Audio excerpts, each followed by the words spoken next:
Champion হবার লক্ষ্য নিয়ে চ্যাম্পিয়ন্স ট্রফি খেলতে গিয়ে টানা 2 ম্যাচ হেরে বাংলাদেশের চ্যাম্পিয়ন্স ট্রফি বিদায় নিশ্চিত হয়েছে।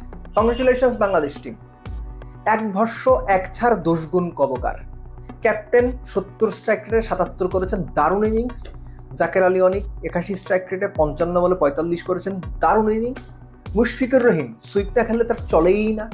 মাহমুদুল্লাহ রিয়াদ এত ভালো ফর্মে আছেন, সময় মতো ডাউন দ্য উইকেট গিয়ে ঠিকই উইকেট দিয়ে এসেছেন। তাওহিদ হৃদয় লাস্ট ম্যাচে 100 করেছিল, 24 বলে বোধহয় 7 করেছেন। এর চাইতে জঘন্য ব্যাটিং ডিসপ্লে হইতেই পারে না, চান্সই নাই কোনো। আফগানিস্তানের চাইতে ভালো ব্যাটিং করে। আপনি চিন্তা করেন, একটা দল 50 ওভার খেলেছে, 50 ওভারে 181টা বোধহয় ডট বল দিয়েছে। পুরা দলই তো ডট বাবা। আমরা একে তাকে ট্রল করি, দর্শকরা একে তাকে ট্রল করে ডট বাবা বলে। বাংলাদেশের পুরো দলটাই নিউজিল্যান্ডের বিপক্ষে ডট বাবা হিসেবে নিজেদের প্রতিষ্ঠিত করেছে। একদম পরীক্ষিত ডট বাবা, সবাই ডট বাবা।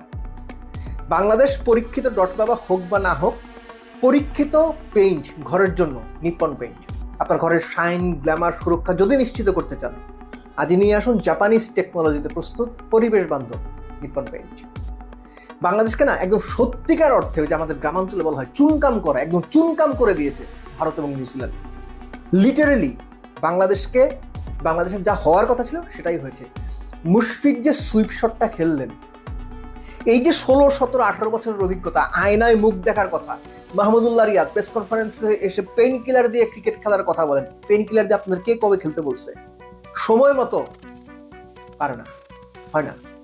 তাওহিদ হৃদয় 24 বলে 7 রানের ইনিংসটা খেলে যে মোমেন্টামটা ছিল, বাংলাদেশের শুরুটা একেবারে খারাপ হয়নি। প্রথম 10 ওভারের বোধহয় বাংলাদেশ 52 রান তুলেছিল। হৃদয় এত জঘন্য ব্যাট করেছেন, নিজে তো আউট হয়েছেনই, দলের সর্বনাশ করে দিয়েছেন, পুরো মোমেন্টাম তছনছ করে দিয়েছেন। প্রথম 10 ওভারে 52, পরের 10 ওভারে বাংলাদেশ আরেকটু বেটার করবে, সেখানে রান হয় কত? 37, 1 উইকেট যায়। পরের 10 ওভারে রান হয় কত? 34, 3 উইকেট যায়। কপাল ভালো, রিশাদ শেষ বেলায় 25-26 রান করে দিছে, নইলে 200, 205 দোষে বাংলাদেশ আটকা যেত।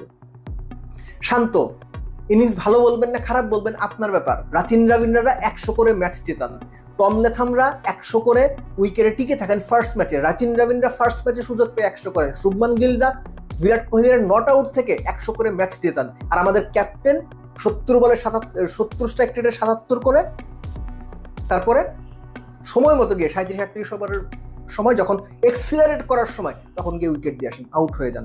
এই হচ্ছে আমাদের প্লেয়ারদের অ্যাবিলিটি, তারা যে সামর্থ্যই এতটুকু। এখন নিউজিল্যান্ডের এগেন্স্টে তারপরেও ওই রানে, যে উইকেটটাকে সবাই বলছিল 320-30 রানের উইকেট, কিন্তু সেখানেও অ্যাকচুয়ালি বাংলাদেশের বোলাররা ভালো ফাইট করেছে। তাসকিন শুরুতেই উইকেট নিয়েছেন, নাহিদ রানা শুরুতেই উইকেট নিয়েছেন, 70-72 রানে 3 উইকেট চলে গিয়েছিল। বাংলাদেশের বাদবাকি বোলাররা ওই প্রেশারটা কন্টিনিউ করতে পারলে হয়তো, হোপ এগেনস্ট হোপ, যে হয়তো